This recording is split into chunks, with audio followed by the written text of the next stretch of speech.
Please help support the channel by visiting our Amazon store, affiliate link below.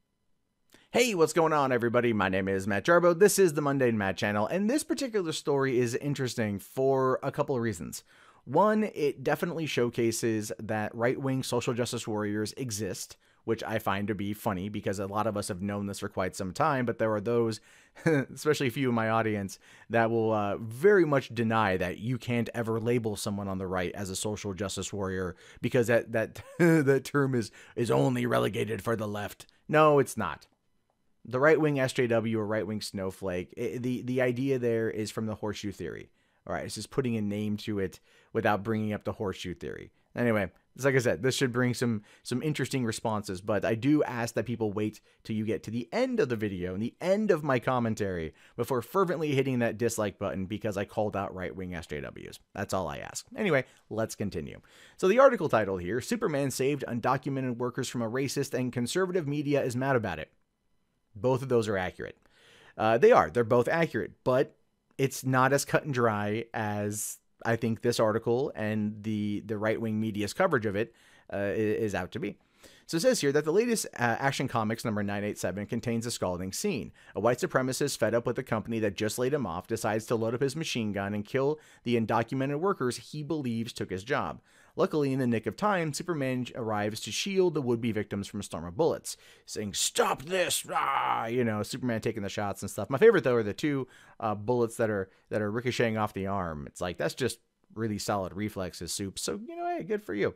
Then it goes on to say here, Superman then subdues the shooter, telling him that he needs to take a more personal responsibility and to rethink his homicidal tendencies. He also tells police officers who respond to the incident to see to it that the shooter's intended victims are safe. Right. So the guy is upset when Superman says why. He says, "They stole from me. They ruined me." Superman responds back, "The only person responsible for the blackness smothering your soul is you." Which is true. And that's one of the things that's gotten some people on the right upset, is that line right there. But it's absolutely true. In a situation like this, we've seen workplace violence play out like this, where somebody was fired due to a job going to somebody else or going overseas or going to an automated robot. And then they come back in and they either kill their boss or shoot up the place. It happened at a casino I used to work at, to a friend of mine's, department. The guy who my friend replaced came back with a shotgun and killed his former boss. My friend, who's been one of my best friends for almost 16 years now, stepped outside to have a cigarette at that exact moment in time. So when I look at a situation like this, I can fully see why this guy might act the way he acts, because and the fact that, like, you can see why people maybe go to that mindset. They get so worked up, so angry over something that they feel was taken from them, that they want to act out in that way. And it's a horrible thing. Now, this guy right here is saying that the immigrants took from him, the illegals took from him, that they ruined him. It's not their fault. They're not the ones who did the hiring. They're not the ones who outsourced to illegal, workers. They're not the ones who outsourced their jobs overseas. They're not the ones who put them in that situation. That would be the people who run the business. That would be the powers that be, the CEO, the president, the board of directors, whomever. That's who made the call, not the workers who took his place. Right? It's kind of like when a company goes on strike and you have scab workers. Yeah, the union employees might be mad at the scab workers, but the scab workers still got to eat. And that's just the way the world works. But taking it out on the scabs is not going to make anyone's life any better. Same thing with this situation here. Taking it out on these workers is not going to bring his job back. Right? And that whole, clearly there's a whole took our jobs, reference from South Park there. But that's what a lot of this boils down to. It's like, this is from the powers that be. And so if I were Superman, I would have said to this guy, well, this is where you have to take responsibility and look at who you vote for. Because that's the power you have. That's how you fight back. You want to vote for someone who's going to stop giving tax benefits to companies shipping their jobs overseas. You're going to, they're going to fight for higher wages and better health care. That's what you need, not to take it out on other people. But that's, again, a bit of a parable for what this particular thing is. It was just handled in a way that really did trigger some people. Now, it goes on to say here that given the violent events that took place in Charlottesville last month, including a domestic terror attack that killed Heather Heyer, as well as a recent national conversation over Trump's administration's stance on DACA, it's easy to see how the plot of Action Comics number 987 could feel like a knee-jerk reaction and a parallel to reality. But in reality, comic books and arcs, including this one, was written and planned in advance. And that's the truth of it. These things were written and planned in advance. Very similar to 2014, April 2014, when Captain America the Winter Soldier came out. And it felt very similar in terms to what Edward Snowden had leaked out from his leaks, right? And even the Russo brothers, who wrote and directed Captain America Winter Soldier, were like, no, these were not related. This was just a coinkydink. And that's how a lot of these generally seem to play out. But art tends to imitate life far more often than life imitates art. So it says here, still, the action of preventing a mass murder, which seems in line with Superman's moral compass, hasn't come without controversy. Fox News has a column calling the Man of Steel a propaganda tool for defenders of illegal aliens. And the right-wing website Breitbart derided him as social justice soups, which neither one of those are accurate. Superman is not, while he might be an American hero or to some extent an American, Jesus, because that's basically what the hell he is in that regard. His job at that point is to save anybody. And hey, if these undocumented immigrants, these illegal aliens were on American soil, I don't think Soups is going to ask for a green card before providing them protection. It's kind of just like a thing he's going to do. And I love that they're like they're putting the emphasis on him saving people rather than the dude wielding a gun going to shoot people. But again, that's the counter narrative that sites like Breitbart like to run. And that's a problem. Don't get me wrong. When it comes to calling out regressive leftist behavior, Breitbart is quite good at that. But sometimes they can go a little bit too far with it and they lose the plot, as I think they did here. Now, their argument is that comic book writers and artists have inserted pro-illegal immigrant agendas into their comics, and that is a larger trend of politicizing comic books. Now, the argument there in this particular case is false, not true.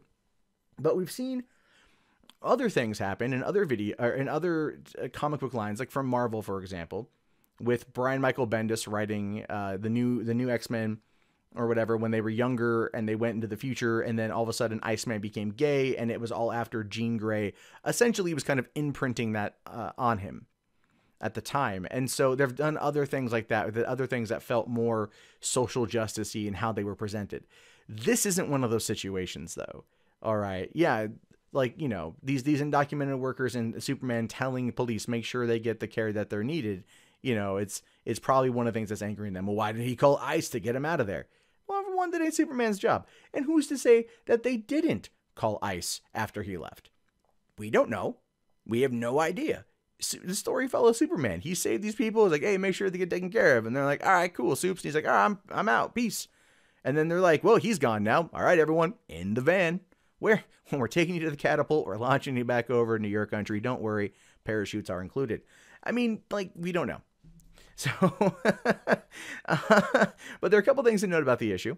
Saying here that the first is that the undocumented workers designation in Action Comics number 987 comes from the homicidal white supremacist and an unreliable narrator. It could be interpreted that he's shooting at the workers at his company who aren't white because he's stereotyping and projecting his bigotry on them. Okay. Another facet of the issue is that in the universe of the comics, similar violent outbursts and anger are happening worldwide. Vaccines are being stolen, animals are being poached, workplaces are being shot up, prison riots are taking place, and Superman is struggling to figure out why it's all erupting at once. The thwarted workplace shooting is part of a bigger arc that involves the idea that the common good has been dissolved and there's a villain responsible for it. But that's a giant reveal. So this is just part of a larger narrative. Again, not a single isolated incident, as I referenced earlier with the Marvel comic. So this is an arc. This is Superman. This is where I'm trying to figure out why all of a sudden people are doing bad things. Like good people are doing these horrible things right off the bat. And it's going to play in to a larger villain. I probably am going to just throw it out there that it might be someone like Brainiac. Or Lex Luthor. Or who knows who it could be. Who knows who it could be at this point. But that's part of the arc. That's part of the arc. It's not like Marvel and Captain America being a Nazi and them going, this is the way that it is. You know, this is an arc where things are going to get resolved at the end. DC has not gone SJW. They're just writing a story. And this is just part of the story, part of it that's been isolated without context, that's been used as a way to spread false propaganda. Basically, fake news, something that Breitbart seems to hate, but they are aptly engaging in right now. Perhaps the most entertaining aspect of any conversation bemoaning Superman's life-saving actions is a failure to realize that Superman himself is a literal alien immigrant who grew up in America. Superman's creators, Jerry Siegel and Joe Shuster, are the children of Jewish immigrants, and Superman has always stood up for justice of Americans, as he did in the 1950s poster, basically saying here, hey, remember, boys and girls, your school, like our country, is made up of Americans of many different races, religions, and national origins. So basically, don't be a dick. Don't be a dick. And that's the whole point of this here. Superman doing this is him not being a dick. The guy wielding the gun, there's other factors at play. It's an arc, but like I've pointed out before, in real life situations, when these things happen, it's never just in a bubble. There is a long line of things that have happened that oftentimes have to do with the business structure in place. Now, I'm not deriding capitalism. I'm a capitalist. I believe that it works, and people have the right to operate their business how they see fit. But when it comes to workers and profitability, the workers always get the shaft first. If you can find a way to do it cheaper and faster and better, they're going to do it. It's been something that's been happening for decades, for over a generation. We know that these things happen, and we know that's one of the reasons why right now coal miners ain't getting their jobs back. Truck drivers, in the next 20 years, everything's going to go automatic. You know, these self-driving cars and everything else. I mean, hell, Uber reinvented the taxi system, and then found ways to make it automatic, and automated. Same with Lyft. That's where it goes. That's where technology goes. So the real question here and the real push should be, what should we do as a country to help get people back to work? And honestly, and this is just me putting my own opinion out there because it's my channel and this is what I do, it's infrastructure. It's infrastructure. It's investing into solar and wind and renewable energy sources. It's removing our dependency on coal, on fossil fuels, things like that. Finding ways to better our country and then bring people along in terms of just building up the infrastructure. It's the best way to reinvigorate the middle class at this point. And that's not what we're seeing. But the people that are trying to be mad about this particular comic are those that aren't even remotely looking at the bigger picture. They're playing the identity politics card. And you can sit there and argue that this comic did the same thing. But if it's playing to a larger narrative and it's playing to a larger problem, and one that Superman is trying to struggle to find the end of, then it's not really social justice Superman. It's just Superman doing what he does. And again, if you're looking at that angle and that is what you're seeing, the only blackness smothering your soul is you. Hey guys, that wraps up this video. If you'd like to leave a comment, please do so below. I love to read your guys' input. Be sure to hit that thumbs up button. It really does help me in the YouTube algorithm. If you want to support the channel, there's the Amazon affiliate store, there's PayPal, there's Patreon, there's Bitcoin. And if you're bored and you want something else to watch, check out 3 Buck Theater up here. My name is Matt Jarbo. I will talk to you guys later. Have yourself a wonderful day. Peace out.